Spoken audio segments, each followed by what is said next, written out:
The WNBA thought it had finally figured Caitlin Clark out. That's the scary part. Just months after entering the league like a walking earthquake, bending defenses from 30 feet out and turning every Fever game into a national event, the conversation suddenly changed. Not because she stopped producing, not because defenders suddenly shut her down, but because people started talking about her differently. One minute, she was the future of the league. The next, analysts were debating whether she should even dominate the ball anymore, and somehow, Stephanie White ended up right in the middle of the storm, because fans started noticing something strange. The more Caitlin Clark adjusted, the smaller the conversation around her seemed to become. And once people noticed it, they couldn't unsee it anymore. At first, none of this made sense. How do you take a player who arrived with historic pressure, historic ratings, and historic production, and suddenly start framing her like she needs to be toned down?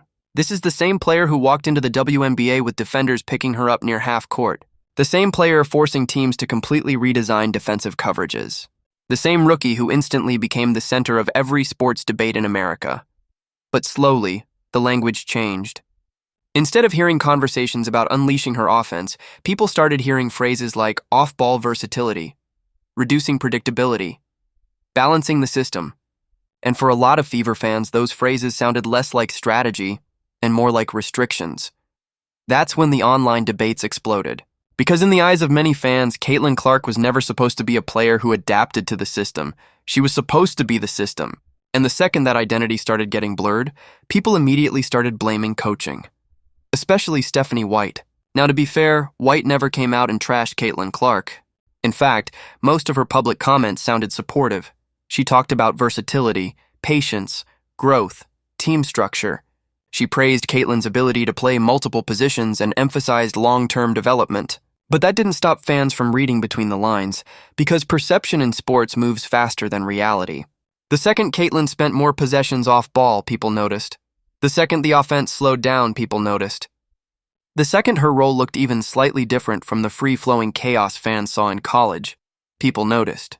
And suddenly, a narrative formed. Fans started asking whether the Fever were accidentally trying to make Caitlin Clark easier to control instead of impossible to stop. That question spread everywhere. Sports podcasts, Twitter clips, YouTube debates. Even national analysts started discussing whether her style needed to change, and that's where things became dangerous. Because once the conversation shifts from how unstoppable is she to what are her limitations, the entire public perception changes. That's exactly what happened. The league didn't just start analyzing Caitlin differently, it started comparing her differently. All of a sudden, younger stars started entering the conversation almost immediately. Paige Bueckers, Juju Watkins. Other guards were suddenly getting labeled as more polished, more efficient, more under control. And for Caitlin's fans, hearing those comparisons this early felt ridiculous. Because no matter how talented those players are, Caitlin had already done things most rookies could barely dream about. She wasn't just putting up numbers, she was changing business. TV ratings exploded, arena attendance exploded, social engagement exploded. The Fever became one of the biggest stories in all of basketball.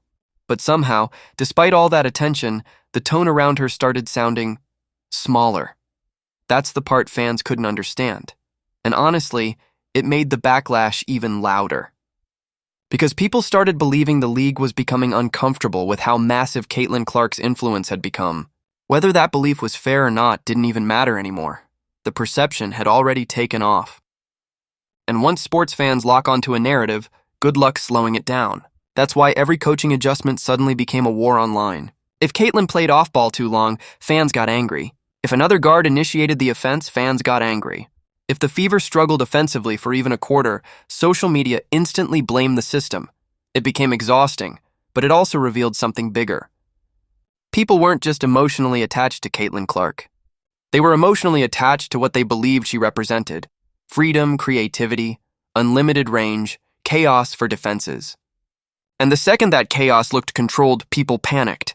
Then came the predictability debate. Critics started pointing at turnovers, physical defense, aggress.